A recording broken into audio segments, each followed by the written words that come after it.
శ్రీ గురుభ్యో నమః. శ్రీమాత్రే నమః. ఈ రాశి ఫలాలు ఎప్పటి వరకు అంటే దసరా వరకు ఈ రాశి ఫలాలు వ్యాలిడ్. ఇప్పుడు చెప్పేటువంటి రాశి ఫలాలు అప్ టు దసరా వరకు, అక్టోబర్ వరకు, అంటే ఆగస్టు సెప్టెంబర్ ఈ 2 monthsకి అయితే ఈ యొక్క రాశి ఫలాలు వ్యాలిడ్ ఉంటాయి. కాబట్టి చెప్పేది జాగ్రత్తగా వినండి. ఎందుకోసమంటే గురుగ్రహం మళ్ళీ అక్టోబర్లో మారుతాడు, నవంబర్లో మారుతాడు. గురుగ్రహం మారేంత వరకు ఈ రాశి ఫలాలు వర్తిస్తాయి. ఎవరెవరికో చెప్తాను వినండి. ఇక మకర రాశి గురించి తెలుసుకుందాం. మకర రాశి వారికి ఏలినాటికి శనికి సంబంధించిన సమస్యలన్నీ దూరమైపోయి లైఫ్ సెటిల్మెంట్ టైం ఇది.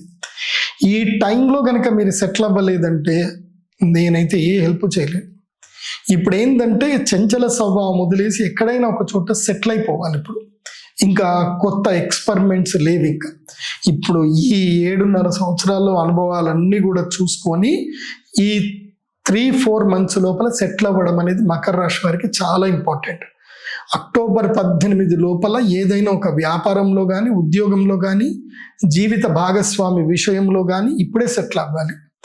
అక్టోబర్ 18 దాటిన తర్వాత మీరు మళ్ళీ నిర్ణయాలు తీసుకోవడానికి లేదు. ఇది లైఫ్ టైంకి నిర్ణయాలు తీసుకోవాల్సిన సమయము. ముఖ్యంగా ఎవరైతే 23 ఏళ్ల నుంచి తీసుకొని 35 ఏళ్ల మధ్య ఉండేటువంటి వాళ్లకు వివాహము కానీ, వ్యాపారం కానీ, గృహయోగం కానీ వీటన్నిటికి సంబంధించిన నిర్ణయం తీసుకోవాల్సిన సమయం. ఇప్పుడు మీరు ఏ నిర్ణయం తీసుకుంటారో అది తప్పకుండా మీకు కలిసి వస్తుంది, అందులో డౌట్ లేదు. మీరు ఇట్లా విదేశాలకు వెళ్దాం అనుకుంటున్నారు, ప్రయత్నం చేయండి, అయిపోతుంది. మీరు రాజకీయం లోపలికి వెళదాం అనుకుంటున్నారు, ఇప్పుడు బిగినింగ్ చేయండి, కలిసి వస్తుంది. సో ఇప్పుడు ఏది బిగినింగ్ చేసినా అది లైఫ్ టైంకి ఉండిపోతుంది. బాగా గుర్తుపెట్టుకోండి. ఎందుకోసం అంటే ఏలినాటి శని అయిపోయిన తర్వాత శని ఏం చేస్తాడు అంటే 2.5 సంవత్సరాల పాటు తాను 7.5 సంవత్సరాలు ఎంత కష్టపెట్టాడో ఈ మిగతా 2.5 సంవత్సరాలు అది కూడా బిగినింగ్ ఫస్ట్ 5 months లోపలనే ఆయన ఏం చేస్తాడు అంటే బ్లెస్సింగ్స్ ఇచ్చేస్తాడు. సో వాళ్ళకి తీసుకునేవన్నీ కూడా తిరిగి ఇచ్చేస్తాడు. కాబట్టి ఇది మకర రాశి వారికి మంచి సమయం. ఇప్పుడు వ్యాపారం చేయడం కానీ, ముఖ్యంగా సంతానం పొందే విషయంలో కూడా మకర రాశి వాళ్ళు ఇప్పుడు ఉద్యుక్తులు అవ్వాలి.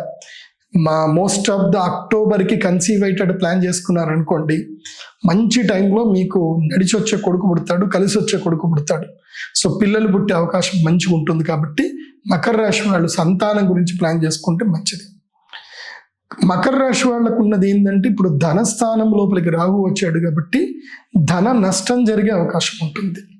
ఆ రాహు వల్ల ధన నష్టం జరగకూడదు అని అంటే మాత్రం మీరు నేను చెప్పినట్టుగా విశేషమైనటువంటి మాల ఉంటుంది. ఏమిటి అంటే వారాహి మాల ఉంటుంది. ఈ వారాహి మాలను మెడలో ధరించండి. ధనుసు రాశి వారికి ఎలాంటి నెగిటివ్ ఉండదు.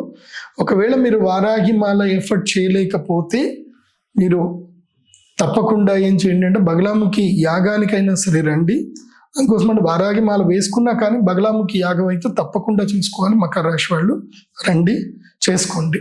అండ్ ధనత్రయోదశి కూడా యాగానికి వస్తే మకర రాశి వాళ్ళకి మంచిది.